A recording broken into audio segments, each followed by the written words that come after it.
compartiendo la palabra. Y más que una prédica, el día de hoy quiero pues que nos relajemos, nos sintamos a gusto, porque quiero dar una enseñanza que Dios había puesto en mi corazón ya de tiempo atrás. Pero de repente mi pastor Juan me la ganó, porque ya predicó un poquito sobre de esto que voy a compartirles. Y creo que el Espíritu Santo está poniendo en nosotros un espíritu de oración. ¿Cuántos de ustedes estuvieron en el seminario de intercesión? Levanten su mano. Ay, la mayoría, ¿verdad? Creo que esta es una época donde Dios está empezando a traer como que ese espíritu de oración en la iglesia. Y por esa razón quiero compartirles esta enseñanza, porque miren, sin la oración simple y sencillamente no hay iglesia, no existe la iglesia. Entonces es algo que nosotros tenemos que cultivar en nuestra vida. La vida no es fácil. ¿Cuántos saben que la vida no es fácil? Es hermosa la vida, claro que sí es hermosa. Es bella la vida, como en la película esa, ¿no? De La vida es bella. Depende de la actitud con que la tomemos, pero no es nada fácil. Cuando uno es joven, cuando uno es jovencito, piensa uno que la vida y el éxito es como una carrera de los 100 metros planos, ¿no? Quieres llegar lo más pronto posible y alcanzar el éxito.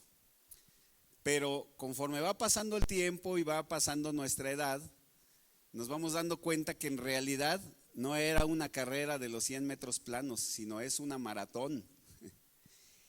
Y además llena de obstáculos. El éxito no es nada fácil. Llegar al éxito y llegar a donde queremos llegar no es nada fácil. Pero sin embargo es posible de la mano de Dios. Cuando nosotros conocimos a Dios, cuando yo recibí a Cristo en mi corazón, en mi vida, fui entendiendo poco a poco los principios de la palabra y fui comprendiendo cómo Dios opera a través de nuestras vidas.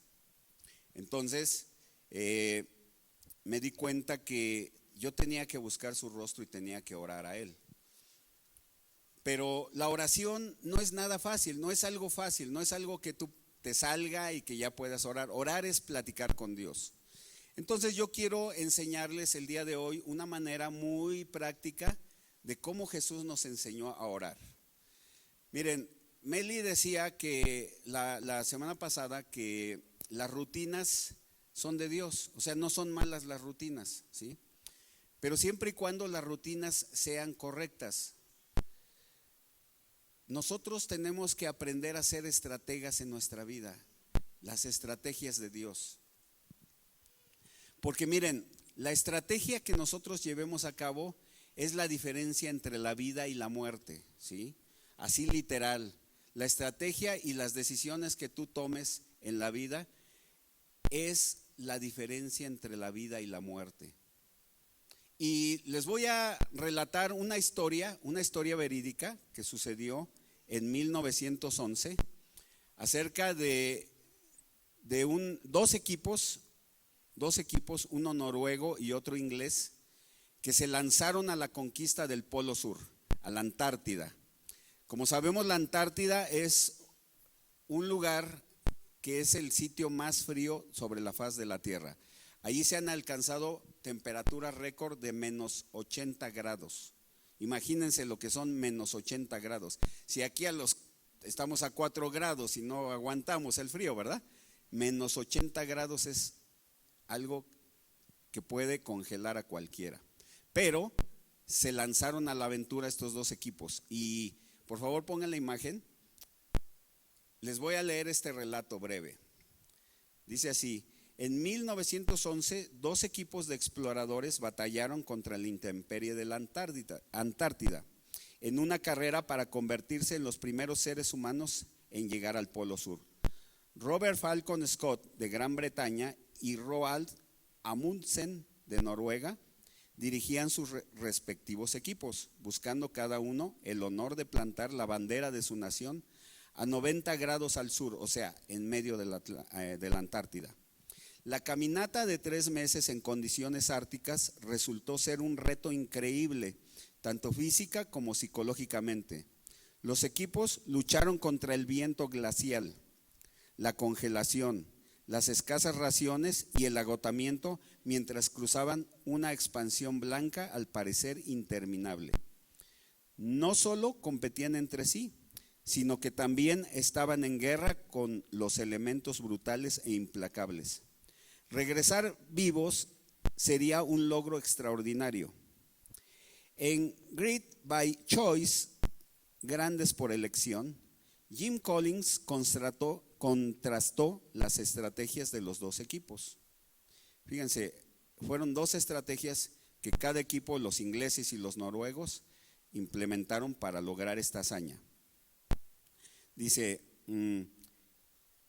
a menudo el equipo inglés prefería recorrer la mayor cantidad posible de kilómetros cuando las condiciones eran favorables y guarnecerse en sus tiendas cuando el clima se volvía riguroso. Al contrario, el equipo noruego fijó un objetivo de recorrer no más de 32 kilómetros diarios, cualesquiera que fueran las circunstancias y las condiciones meteorológicas, excepcionales, promedio o terribles. O sea, esas dos estrategias eran muy diferentes, ¿sí? Uno decidió avanzar cuando las cosas iban bien, lo más que podía, hasta el agotamiento, pero lo más que pudiera avanzar. Y el otro, el equipo noruego, decidió avanzar solamente 32 kilómetros, cuales fueran las condiciones del clima. Dice, las anotaciones en sus diarios revelan las dos mentalidades. Durante una ventisca particularmente espantosa, el inglés escribió: dudo que alguna de las partes pueda viajar en tal clima. Pero cuando el noruego enfrentó condiciones similares, reflexionó: ha sido un día desagradable, tormenta, ventisca y congelación, pero nos hemos acercado 21 kilómetros más a nuestro objetivo.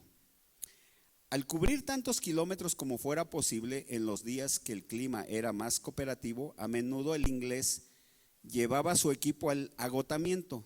Sin embargo, el noruego usaba la marca de 32 kilómetros, no solo como un objetivo, sino también como una restricción. Detenía a su equipo al mediodía una vez logrado el objetivo máximo de 32 kilómetros. Cuando las condiciones climáticas fueran favorables y su equipo deseara avanzar más, él sabía que sobrepasar físicamente el límite podría ser letal si quedaban atrapados en una tormenta de nieve o perdían provisiones en tal estado de fatiga extrema. El noruego no solo llegó primero al Polo Sur, también regresó con seguridad al campamento base con su equipo completo el día exacto que había predicho, viajando increíblemente 2.993 kilómetros en 93 días.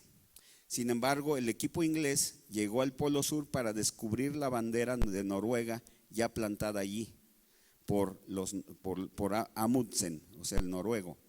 Trágicamente, los ingleses y su extenuado equipo perdieron la vida en su viaje de regreso a solo 18 kilómetros de un depósito de salvavidas de provisiones. Y la enseñanza es que el progreso firme y disciplinado adoptado por los noruegos sirve como una ilustración convincente del poder de moverse constantemente hacia una meta significativa. ¿Por qué quise leerles esta historia? Porque cuando nosotros venimos al cristianismo, muchas veces creemos o deseamos o llegamos con mucho entusiasmo para servirle a Dios, para vivir la vida, para querer caminar. Pero sin embargo, llega el momento en el cual las condiciones de nuestra vida pues no son tan favorables, ¿verdad? Y perdemos la intención y perdemos el empuje, ¿sí? Y a menudo claudicamos y nos alejamos. Sin embargo, la estrategia del equipo noruego era avanzar, vamos a decir, de una manera lógica y de una manera donde ellos pudieran alcanzar sus metas. O sea, se pusieron una restricción. Y a mí me encanta ver eso porque yo sé hasta dónde da mi capacidad. Y sé que sobrepasar mi capacidad me puede traer consecuencias desastrosas. Cuando nosotros venimos a Dios, el Señor nos da la estrategia. Él te conoce a ti mismo, te conoce más de lo que tú te conoces a ti mismo. Así es que es muy importante que nosotros busquemos a Dios y que le pidamos y le digamos: Señor, dame un traje a mi medida. Porque si yo me pongo un saco muy grande, la verdad no voy a caber en él, me van a dar. Y si me lo pongo muy chiquito, pues menos, ¿verdad? Entonces, Dios siempre tiene un traje a nuestra medida, pero lo importante es que podamos buscar su presencia y decirle: Señor, revélame, examina mi corazón, ve cómo soy, Señor, ayúdame, Señor. Y no tratemos de buscar e imitar a los demás. Simple y sencillamente nosotros somos únicos e irrepetibles. Y bueno, ¿por qué les quise decir todo esto y qué tiene que ver con la oración, verdad? Jesús, cuando estaba en esta tierra, él tenía una personalidad arrolladora. Multitudes lo seguían, multitudes lo buscaban. Él cuando hablaba, palabras de gracia salían de su boca, palabras con autoridad, palabras con precisión salían de su boca. Y saben, Jesús nunca reaccionaba, siempre él tenía el dominio y el control de las circunstancias. Él nunca reaccionaba, si se dan cuenta. Aun cuando lo iban a crucificar, él estaba tranquilo y sereno, porque él sabía el propósito por el cual había venido y él sabía exactamente lo que tenía que hacer. Ahora, sus discípulos notaron eso y ellos se dieron cuenta que Jesús tenía tal dominio y se dieron cuenta también de que él tenía un secreto. A pesar de ser el Hijo de Dios, él tenía un secreto. Y ese secreto es que lo veían apartarse a lugares desiertos a platicar con su Padre Celestial. Y antes de tomar una decisión importante, Jesús lo consultaba con su Padre. Y cuando él regresaba con una seguridad y con un poder que todos lo notaban. Todos se asombraban del poder que emanaba de Jesús. Entonces los discípulos le dijeron: Señor, enséñanos a orar. Nosotros queremos aprender a orar. Yo recuerdo hace ya años de un pastor que yo escuché, que en su congregación tenía gente que estaba pasando por momentos muy, muy difíciles. Y recuerdo que él dijo: miren, yo sé que aquí hay gente que varones que llevan 6 meses sin encontrar trabajo. O sea, su situación está de verdad bien difícil. Pero él dijo, me acuerdo, si yo estuviera en su lugar, mínimo estaría orando 2 horas diarias, mínimo. Y yo me quedé así: ¿qué tiene que ver que estar orando con esa circunstancia, no? Yo diría, mejor me salgo a buscar trabajo o algo así, ¿verdad? Pero él decía, mínimo estaría orando 2 horas diarias. Pero ¿saben una cosa? Ese consejo de verdad cambió mi vida y me salvó la vida. Me salvó totalmente la vida. Pero yo decía, ¿cómo voy a orar 2 horas? Si apenas luego 10 minutos apenas empiezo a orar y ya se me acaban todas las ideas, ¿no? Y divago y me pierdo. Pero el Señor Jesucristo le enseñó a sus discípulos un camino. Miren, nosotros a veces hacemos las cosas para Dios como actos religiosos. ¿Y saben qué pasa cuando hacemos eso como actos religiosos? Solamente hacemos las cosas por cumplir. Venimos aquí por cumplir. Oramos nada más por cumplir con Dios. O sea, el religioso simplemente hace las cosas porque quiere quedar bien con Dios y cumplirle a Dios. Y le dice, Señor, ya cumplí, ya bendíceme. Pero la realidad es que Dios quiere algo más. Él quiere una relación con nosotros. Él quiere que aprendamos a conocerlo. Él quiere que aprendamos a recibir sus mensajes, a recibir su estrategia. Y saben, ese consejo de las 2 horas de oración, simple y sencillamente a mí me sirvió, porque cuando yo estuve pasando por momentos muy difíciles, me apartaba a orar y Dios me empezaba a enseñar. Se dice que en Corea había un hombre que era un hombre de negocios y que antes de tomar una decisión importante, él se metía en oración con Dios para su negocio. Y él podía estar desde 10 minutos hasta 3 horas orando. O sea, él no se limitaba. Y se dice que nunca jamás en la vida tomó una decisión equivocada con respecto a su empresa. Miren, si nosotros comprendiéramos todo esto,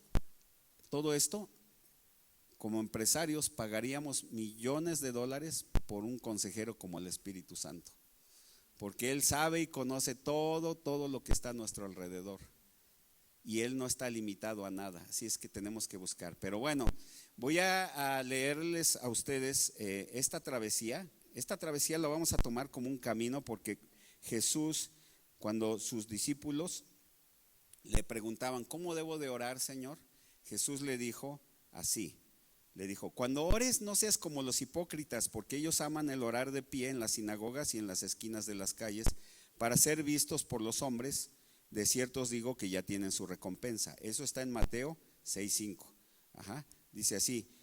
Luego dice: mas tú, cuando ores, entra en tu aposento y cerrada la puerta, ora a tu Padre que está en el secreto, y tu Padre que ve en el secreto te recompensará en público. Y orando, no uséis vanas repeticiones como los gentiles, o sea, los no judíos, que piensan que por su palabrería serán oídos. No os hagáis pues semejante a ellos, porque vuestro Padre sabe qué cosas tenéis necesidad antes que vosotros le pidáis. Vosotros pues oraréis así. Y aquí viene lo que conocemos como el Padre Nuestro. Pero si se dan cuenta, la mayoría, ¿cómo lo ora? Como un rezo, ¿verdad? A ver, rézate 20 Padres Nuestros y ya la vas a hacer. Pero en realidad no es un rezo. El Padre Nuestro es un camino que nos va a ir indicando como estaciones por dónde debemos de estar. Y bueno, vámonos primero, la siguiente por favor imagen. Dice así: Padre nuestro que estás en los cielos.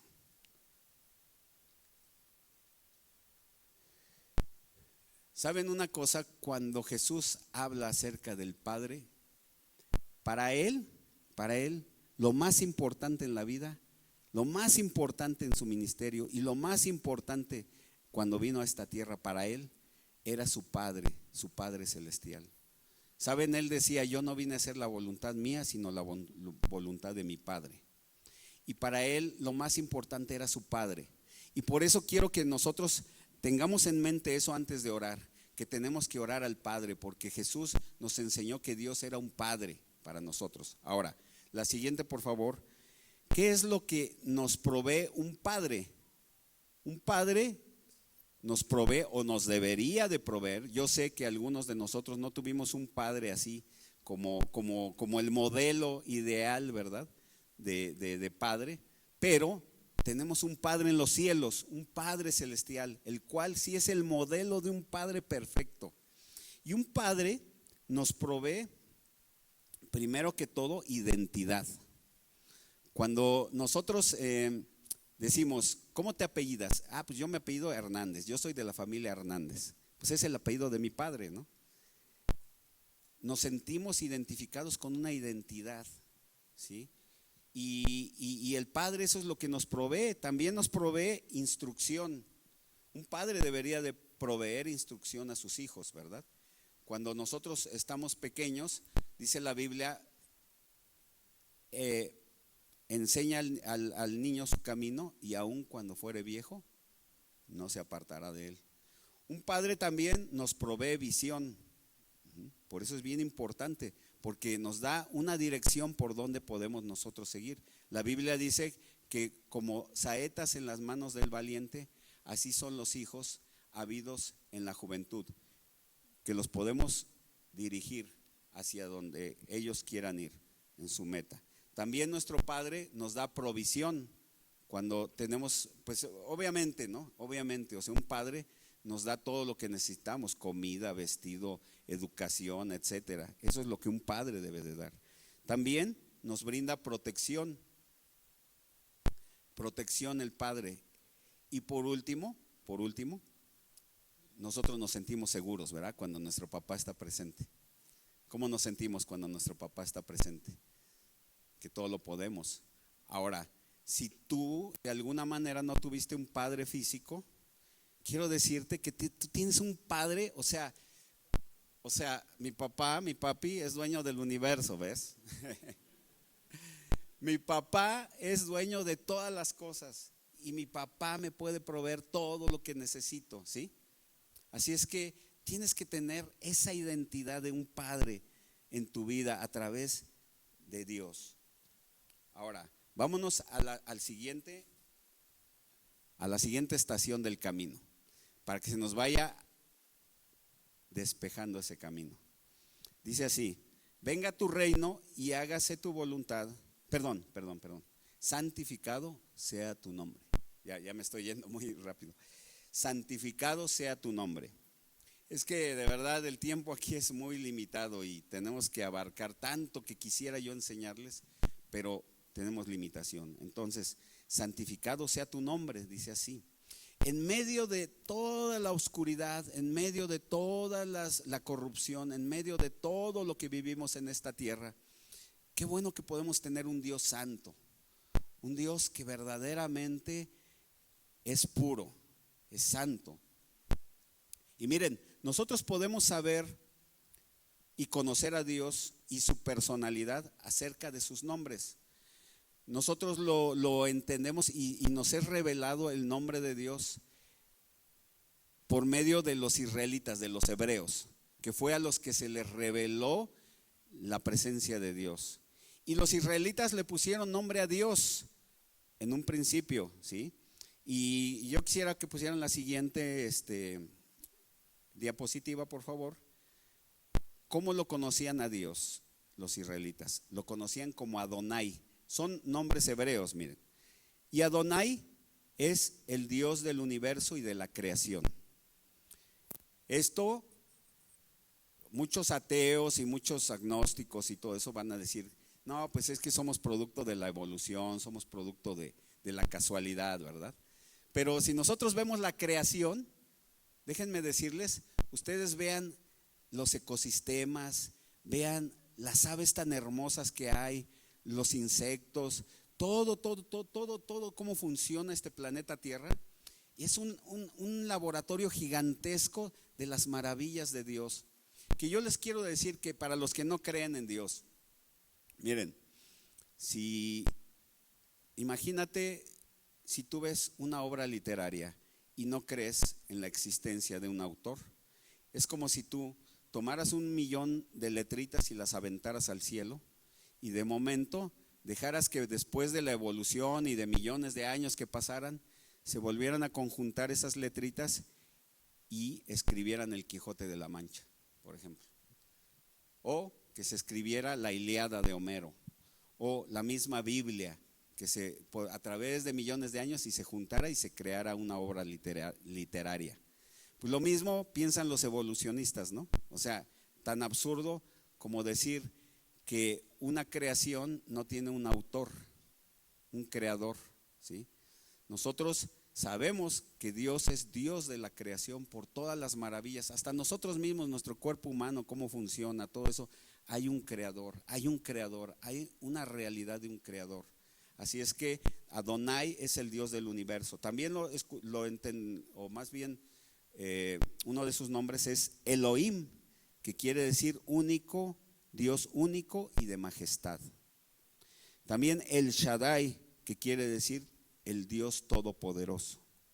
También lo conocemos como Jehová Nisi, que es nuestro estandarte o bandera de victoria. El rey David, cuando ganaba sus batallas, él decía: Jehová Nisi, él es mi victoria, él es mi estandarte. Jehová Nisi. Después Jehová Jireh. Abraham, cuando dijo: Dios proveerá, él proveerá el carnero para el sacrificio, cuando estaba a punto de sacrificar a su hijo Isaac, pero Isaac le dijo: papá, aquí está todo, pero no está el cordero para el sacrificio. Y Abraham le dijo, Jehová Jireh, él proveerá. Y entonces Dios proveyó el cordero para el sacrificio. Después dice Jehová Rafa, que quiere decir nuestro sanador. El Señor es nuestro sanador. Ahora, ¿por qué les quise decir acerca de todos los nombres de Dios? Hay muchos más. Tú puedes investigarlo en la Biblia. Pero lo que se nos reveló en el Nuevo Testamento es Emmanuel, que quiere decir Dios con nosotros. Y por último, lo más grande y lo más fabuloso, Yeshua, el Señor salva. A través de Jesús nosotros tenemos la salvación, ¿verdad? ¿Por qué entonces vemos todos estos nombres de Dios? Porque cuando tú te dirijas a Dios, puedes encaminar tu oración conforme a lo que Dios va significando para ti, conforme a lo que tú vas pasando en la vida. Así es que el Señor nos dice, santificado sea tu nombre. Bueno, vamos a seguir en este camino. La siguiente diapositiva, por favor. Nos vamos despejando cada vez más este camino. Dice, venga a nosotros tu reino y hágase tu voluntad en la tierra como en el cielo. Miren, Dios no habita en tinieblas. Dios no habita en tinieblas. Dios es luz. Dios es luz. Y cuando nosotros estamos pidiendo que se haga la voluntad de Dios como en el cielo, también en la tierra, significa que estamos pidiéndole que su reino de luz venga a nuestras vidas. En el cielo, pues no hay pobreza, ¿verdad? En el cielo no hay tristeza, no hay depresión, no hay enfermedad. El cielo es algo perfecto, el reino de Dios es algo perfecto. En él hay salvación. Y cuando nosotros estamos pidiendo que venga el reino de Dios a nuestras vidas, a nuestras familias y a todo lo que tenemos, eso significa que estamos pidiendo que la luz llegue a nuestras vidas. Yo quiero leerles en la Biblia, en Juan 1:9, dice así, en el Evangelio de San Juan, capítulo 1, versículo 9, nada más, denme chancecito, aquí anoté las citas para que no se me perdieran y poderlas encontrar rápido. Dice así: aquella luz verdadera que alumbra a todo hombre venía a este mundo, hablando de Jesús.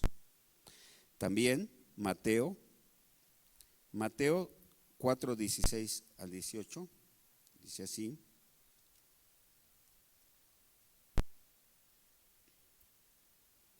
el pueblo asentado en tinieblas vio gran luz. A los asentados en región de sombra y de muerte, luz les resplandeció, hablando de Jesús. Yo quiero darles una fábula, sí, es una fábula, o sea, nada más imaginémonos un poquito, ¿no?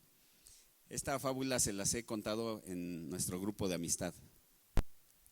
Que había una cueva y el sol, y de repente se ponen a platicar y la cueva le dice: oye, sol, yo habito en tinieblas, pero quisiera ver cómo es tu casa, porque tú habitas en la luz. Y quisiera ver cómo es tu casa, porque pues yo no sé cómo es la luz. ¿Me puedes invitar? Y el sol le dijo: sí, pasa y ve. Y la cueva va a la casa del sol. Y dice la cueva: no, es que aquí hay mucha luz, hay demasiada luz, no puedo soportarla, no puedo ver, me ciega la luz. Y entonces se regresa la cueva a su casa. Y entonces el sol le dice: oye, cueva, yo también quiero conocer las tinieblas, porque pues yo habito en la luz, como habrás visto, y quiero ver cómo son las tinieblas. ¿Me puedes invitar adentro de ti? Claro, le dice la cueva, aquí adentro de mí hay puras tinieblas y pues no se puede ver nada, las puedes conocer.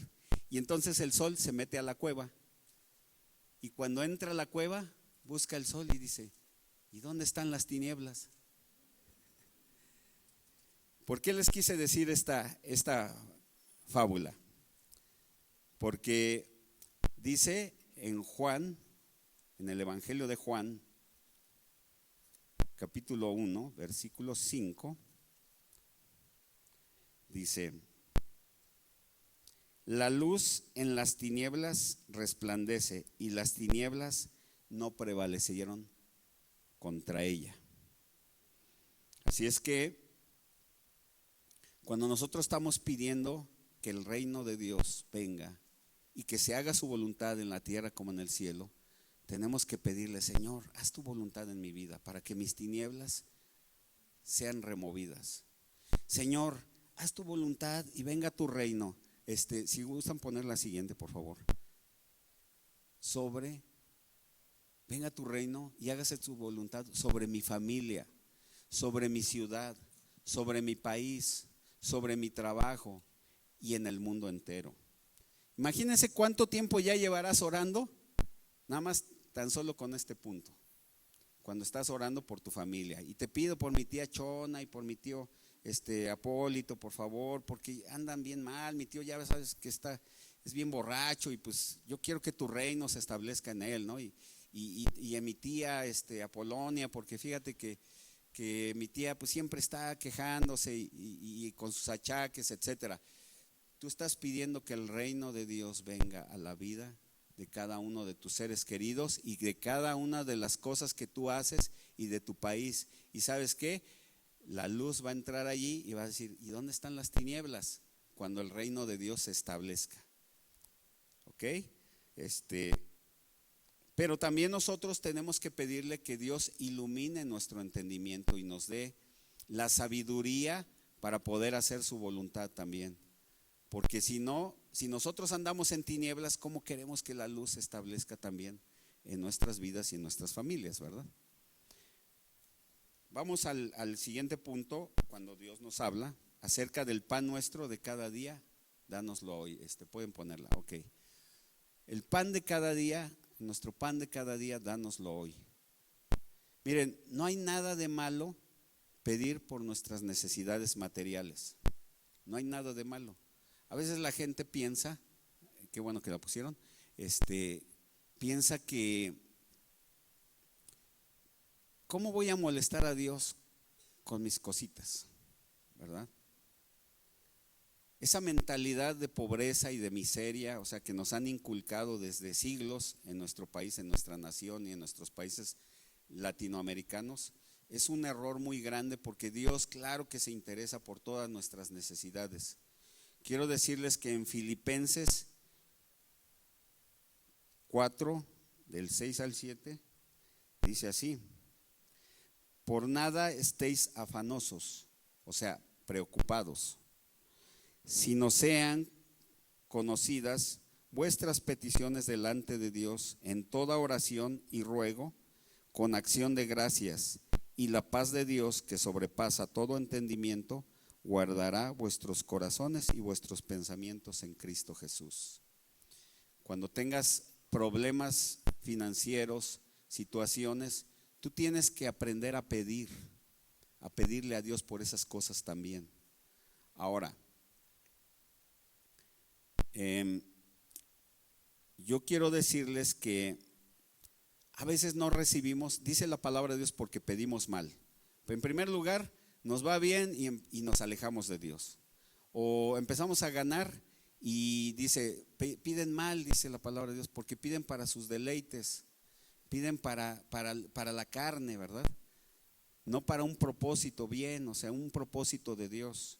Entonces, la Biblia nos enseña a pedir bien, con orden, con visión, con una visión de reino, con una visión de bendición para nosotros y para nuestras familias. Yo quiero decirles que también a veces no recibimos porque somos muy vagos en pedir, no tenemos una claridad cuando pedimos. Se dice en el pastor Yonggi Cho, en su libro de La Cuarta Dimensión, que el pastor David Yonggi Cho fue el pastor de la iglesia más grande del mundo en Corea. Esa iglesia albergaba más o menos como 1 millón de personas y tenía varias reuniones. Es una mega iglesia grandísima, con complejos de departamentos y bueno, es una infraestructura enorme, ¿sí? Es la iglesia más grande del mundo. El pastor Cho ya falleció, pero cuando él empezaba su ministerio, dice que él estaba en la absoluta pobreza, porque ellos venían de la guerra de Corea, de la guerra con los japoneses y todas esas cosas de la Segunda Guerra Mundial. Y cuando los coreanos comenzaban a sobrevivir, ¿verdad? Estaban muy pobres y dice, yo en lo que se refiere a bienes materiales no tenía nada y yo empecé mi ministerio así, en la nada. Comía en el suelo, estudiaba en el suelo, hacía todo en el piso. Y un día, dice, me quedé asombrado al ver todas las promesas que decía la Biblia acerca de todo lo que Dios tenía para nosotros. Y le dijo, Señor, ¿cómo es posible que un hijo del Rey de Reyes y Señor de Señores tenga que estar en el piso, o sea, dormir en el piso? Por lo menos me podrías dar un humilde escritorio para preparar mis sermones, ¿no? Y mira, tengo que caminar kilómetros para ganar unas cuantas almas. Por lo menos me podrías proveer una humilde bicicletita, ¿no? Dice, puse todo mi pedido y puse toda mi fe en Él y se lo puse en el nombre de Jesús, como dice la palabra de Dios, a Dios. Y entonces dice que pasar un mes, pasaron 2 meses, pasaron 3 meses, pasaron 6 meses y nada que llegaba a todo lo que le pidió el pastor Cho al Señor. Y entonces un día dice, no tenía yo ni para comer y me puse a llorar y le dije, Señor, yo te he pedido todas esas cosas, pero si tú no me vas a responder o me vas a responder cuando ya esté viejito, pues ya para qué las voy a necesitar. Dice, te pido por favor, si me vas a responder que sea rápido, por favor. Y entonces dice que me puse a llorar en ese momento, pero la presencia de Dios vino a mí y el Espíritu Santo habló a mi corazón y me dijo, mira, ese es el problema que tengo con todos mis hijos. Piden en términos tan vagos que cuando yo les respondo ni cuenta se dan. Tú no sabes que hay muchas marcas de bicicletas y muchos tipos de bicicletas. Sabes que hay muchos tipos de escritorios. Y dijo, oh Señor, esto no me lo habían enseñado en el seminario bíblico. Pero dice, pero entonces fui específico con Dios. Dice, te pido, Padre, una bicicleta con cambios de velocidades para subir cuestas, dice, y que sea de fabricación estadounidense porque las asiáticas son muy débiles. Y quiero un escritorio de caoba de las Filipinas. Y le empezó a dar la descripción con un asiento con rueditas que pueda yo deslizarme para todos lados. Bueno, para no hacerles largo la anécdota del pastor Cho, dice que todo llegó tal como Dios se lo pidió a Dios. Y dice, desde allí, desde ese entonces, comencé a pedir en términos precisos y no vagos. Y saben, lo que pasa es que a veces somos muy, muy imprecisos en nuestra vida. Lo primero que tenemos que pedirle a Dios es que nos dé una visión clara de lo que queremos. Y una vez que tengamos esa visión clara y ese rumbo claro, podemos poner nuestras peticiones delante de Dios y tener la seguridad que cuando Dios nos responde, fue la respuesta de lo que le pedimos. Yo, su servidor, en lo personal, siempre me gusta ser preciso delante de Dios. Siempre le pido cantidades exactas, siempre le pido cosas exactas y Dios nunca me ha fallado, se los puedo decir. Así es que quiero compartirles ese tip para cuando ustedes oren por sus necesidades materiales. ¿Necesitas un trabajo? ¿Qué clase de trabajo quieres? ¿Cuáles son tus cualidades? ¿Cuáles son tus aficiones? ¿Cuáles son lo que tú eres? Lo que tú eres, recuerda, lo que tú eres, tienes que pedir conforme a lo que tú eres para que Dios te dé los deseos de tu corazón. Por último, más bien en penúltimo, nos vamos al siguiente que dice, no nos metas en tentación, mas líbranos del mal. Antes, perdona nuestras deudas como también nosotros perdonamos a nuestros deudores. Mateo 18, 23, 35. Habla de la parábola de los 2 deudores, ¿verdad? Y que habla acerca, allí les puse la descripción porque ya no nos va a dar tiempo de leer toda la parábola, pero había un rey que tenía un siervo que le debía 10,000 talentos, 10,000 talentos. Los talentos, cada talento equivalía a 6,000 denarios y el denario era el sueldo de un día de trabajo, ¿sí? Para las personas. Entonces, este siervo le debía a su señor una cantidad muy fuerte, 10,000 talentos. Pues imagínense, multipliquen 10,000 por 6,000 denarios, ni con toda su vida le podía pagar a ese rey. Pero él le pidió misericordia y le pidió que lo ayudara, que lo perdonara. Y dice que el rey lo perdonó. Pero después se encontró con otro consiervo de él que nada más le debía 100 denarios. Imagínense, 100 denarios es lo equivalente a 100 días de salario, ¿verdad? Era una cantidad pues pagable, pero dice que no quiso perdonar a su consiervo, sino fue y lo metió a la cárcel. Dijo, tú me pagas hasta el último centavo. Y cuando se dio cuenta el rey de lo que había hecho este consiervo, ¿qué hizo? Dijo, ¿sabe qué? A ver, tráiganmelo. Yo te perdoné toda esa deuda porque me lo rogaste, porque me lo pediste. Y tú no puedes perdonar a tu consiervo una deuda tan pequeña. Y entonces dice, tráiganlo, échenlo a los verdugos hasta que pague hasta el último centavo. Y así Dios dice que hará con nosotros si no perdonamos de todo corazón. Ahora sí, vámonos a la siguiente. Por último, perdón, no es por último, es no nos metas en tentación, mas líbranos del mal. ¿Sí?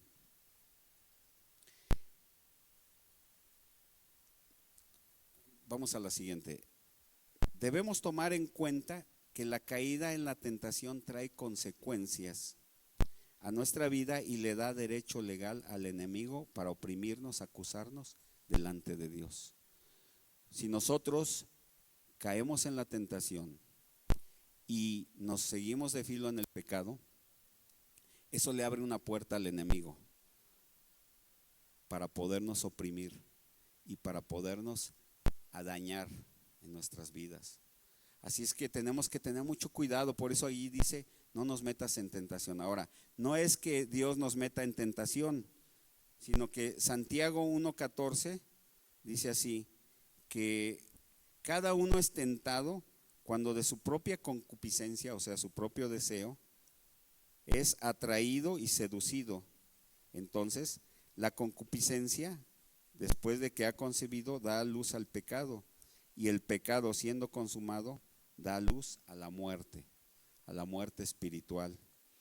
Por eso es que la solución es el arrepentimiento, confesar nuestros pecados. Juan 1:9 dice, si confesamos nuestros pecados, Él es fiel y justo para perdonarnos y limpiarnos de toda maldad. Y en Proverbios 28:13 dice así, el que encubre su pecado no prosperará, mas el que lo confiesa y se aparta alcanzará misericordia. Una vez que hemos confesado nuestros pecados delante de Dios, le quitamos todo derecho legal a Satanás, porque a través de Jesús Él pagó en la cruz por nuestros pecados y la sangre de Cristo nos limpia de toda maldad. Entonces nosotros podemos ahora sí arremeter contra Satanás, y aquí nos habla de la guerra espiritual. ¿Cómo vamos a hacer guerra espiritual? Reprendiendo al enemigo. En Judas 1:9 dice así, Jehová te reprenda, Satanás, Jehová que escogió a Israel, te reprenda. Y dice la Biblia que no debemos participar de las obras infructuosas de las tinieblas, sino más bien reprenderlas. Y al final también en Marcos 3:27 dice que no podemos entrar a la casa del hombre fuerte y saquear sus bienes si primero no le atamos. Tenemos que aprender a atar al hombre fuerte, atar al enemigo, para entonces poder ir y saquear, dice, sus bienes. Cuando tú vayas a predicar la palabra de Dios, ora en silencio y dile, Señor, yo ato en el nombre de Jesús toda oposición. Yo ato en el nombre de Jesús toda obra del enemigo. Yo ato en el nombre de Jesús las fuerzas demoníacas que quieren hacerme daño. Yo podría contarles miles de anécdotas de todas estas cosas, pero nuestro tiempo es muy limitado y es muy corto, y la verdad es que mi objetivo el día de hoy simple y sencillamente es que tú tuvieras un mapa para que pudieras tú usarlo y poder cultivar una vida de oración, una vida de comunión con Dios. Ahora sí, ya para finalizar, la siguiente por favor. Dice así, porque tuyo es el reino, el poder y la gloria, por todos los siglos. Amén. Terminamos nuestra oración con alabanza. Terminamos nuestra oración con adoración delante de Dios, dándole todo el crédito a Él, porque Él se lo merece. Él es el que nos ayuda, Él es el que nos sostiene, Él es el que nos da la fuerza. Y yo te quiero invitar el día de hoy, que si tú quieres cultivar una vida de oración, ponte en pie y abraza este camino de oración. Si te ha costado mucho trabajo buscar la presencia de Dios, si te ha costado mucho trabajo tener comunión con Dios, déjame decirte que si tú no aprendes a ser un estratega, la vida te va a golpear como no tienes idea. Pero las estrategias de Dios son las mejores, porque ellas son las que nos salvan y son las que nos sacan adelante. Son las estrategias de Dios las que nos van a dar la victoria. Y a veces fracasamos rotundamente porque ignoramos o porque no ponemos atención a lo que Dios nos enseña en su palabra. Miren, la oración es platicar con Dios. Simplemente platicar con Dios. Esto solamente es una guía para que tú puedas empezar a cultivar esa forma de hacer las cosas. Pero la guía que Dios te da es solamente eso. Pero tú puedes también tomar tu propia manera de orar. No es algo que tú vayas a adoptar siempre, pero si Jesús nos lo enseñó, ¿por qué no adoptarlo? ¿Por qué no hacerlo, verdad? La siguiente, les quiero dejar una frase en su corazón. La siguiente diapositiva. Ora como si todo dependiera de tu oración. Y después trabaja como si todo dependiera de ti. Si no guardamos ese balance, hay gente que se la pasa orando pero nunca acciona. Y hay gente que se la pasa trabajando pero nunca ora. Y ambas cosas son un error. Tenemos que aprender a buscar a Dios y buscar su estrategia.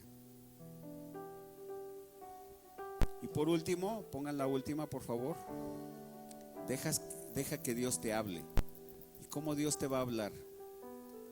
Número 1, a través de su palabra. Número 2, a través de la iglesia.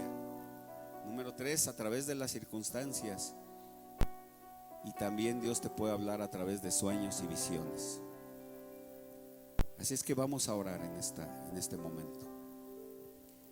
Perdón si los cansé un poquito, la enseñanza estaba muy larga, pero era importantísimo que ustedes la pudieran conocer, porque esta es una iglesia que se va a levantar, una iglesia de oración, una iglesia de intercesión, y vamos a ver la gloria de Dios. Padre, en el nombre de Jesús, estamos aquí delante de tu presencia. Padre nuestro que estás en el cielo, santificado sea tu nombre. Venga tu reino y hágase tu voluntad como en el cielo, también en la tierra.